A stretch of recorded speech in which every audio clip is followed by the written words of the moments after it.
Good morning, it's Stark. And I'm Elijah Smith. And welcome back to your daily video announcements. Today for lunch we have grilled cheese sandwich, chicken noodle soup, carrots and broccoli, banana, and a cold milk. Let's take a look at today's holidays.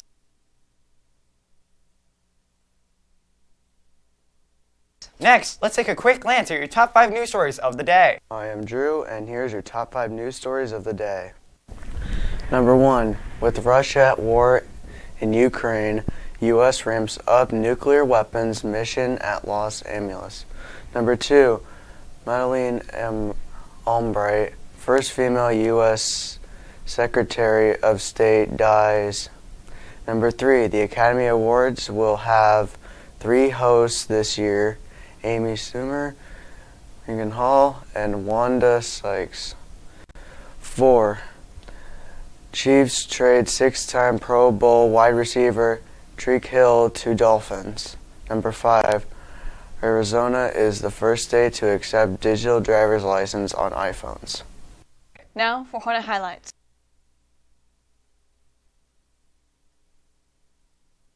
Next, a prom announcement. Juniors or seniors who plan to invite an underclassman or an out-of-school guest to prom need to pick up the guest approval form from Miss Cooper, C48, Miss Layton, C43, or the office and return the form to the office by March 28th at 3 p.m. Next, an announcement on a bake sale. FCA is sponsoring a bake sale in the math hallway on Friday, March 25th. Need volunteer hours? Here's an announcement from Tanganyika Wildlife Park.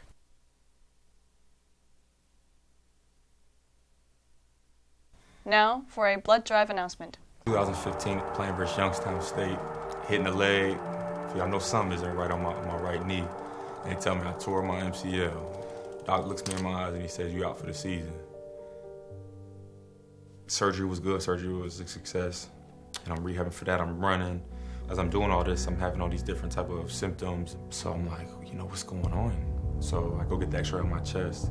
The doctor calls me and he said, "James, it's looking like a form of lymphoma." And I'm like, "Lymphoma, what do you mean? Like, what's that?"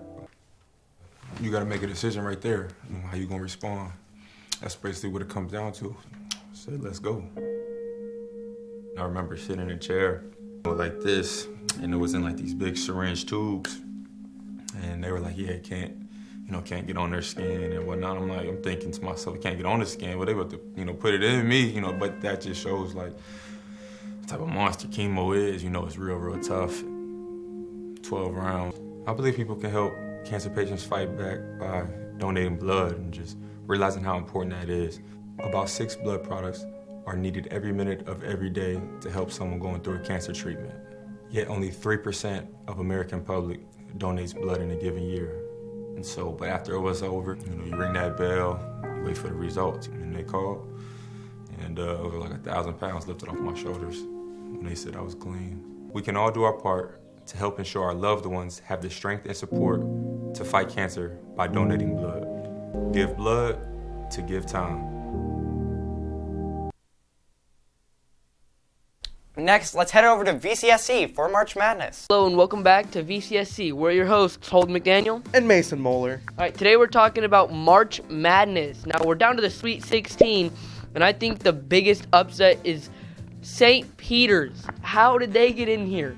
They've been doing absolutely astounding, but it's just crazy. And then on the other side, we got Iowa State and Miami. Those are 2 lower seeds, the 11 and the 10. What do you think about it, Mason? Well, St. Peter's, I don't know how that busted most people's brackets, because it was like, oh, Kentucky's so good, they're 2 seed. Personally, I have KU winning it all. If the hat doesn't tell you anything, it should. I have it come down to KU and Arkansas in the championship. It's such a great tournament already. I'm already loving it. Watched way too much basketball, staying up way too late. Yeah, I got Gonzaga beating Arizona in the finals. We'll see what happens. See you guys next time. Okay, I got Gonzaga and KU in the championship in all my brackets, and I think KU's taking it by 30. My March Madness prediction is that St. Peter's will beat KU in the championship. Now for a Minute with Manning.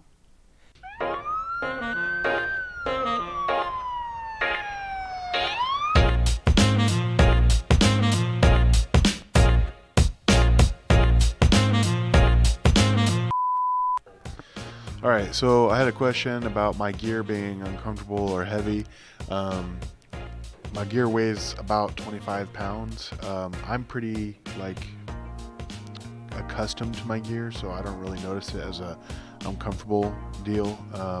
It's kind of like, once you break in a new pair of shoes, you don't really notice them as much anymore. So it's kind of same with the gear, wearing it daily.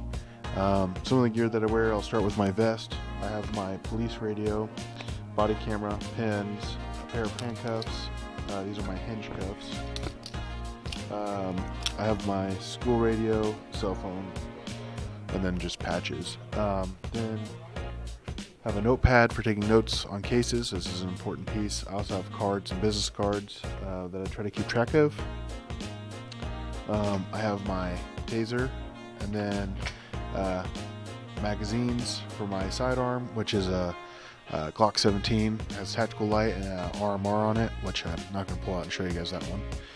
Flashlight. And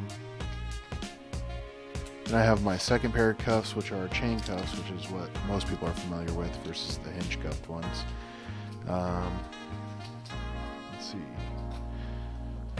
Also, I carry my baton, which folds out. And then that's about the extent of my gear. So, and I also have a tourniquet on my holster too, which is for medical stuff. Good?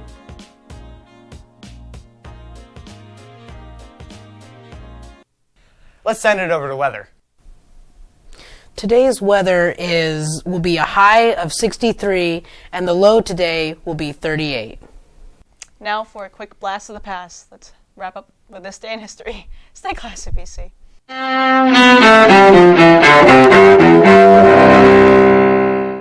March 25th, 1965. 25,000 civil rights marchers arrive at the state capitol in Montgomery, Alabama. Martin Luther King Jr. leads the marchers in protesting the denial of voting rights to blacks in the South. However difficult the moment, yes, sir. However frustrating the hour, it will not be long, because truth crushed earth will rise again. Yes, sir. How long? Not long. Months later, the Voting Rights Act becomes law. 1911. In New York, a fire at the Triangle Shirtwaist Factory kills 146 immigrant workers. The tragedy leads to safer working conditions across the United States. 1997. All right. Former President George H.W. Bush, then age 72, parachutes from a plane over the Arizona desert. Bush skydives again twice. Songwriter Elton John is born in Pinner, outside London. Today in history, March 25th. Mike Gracia, The Associated Press.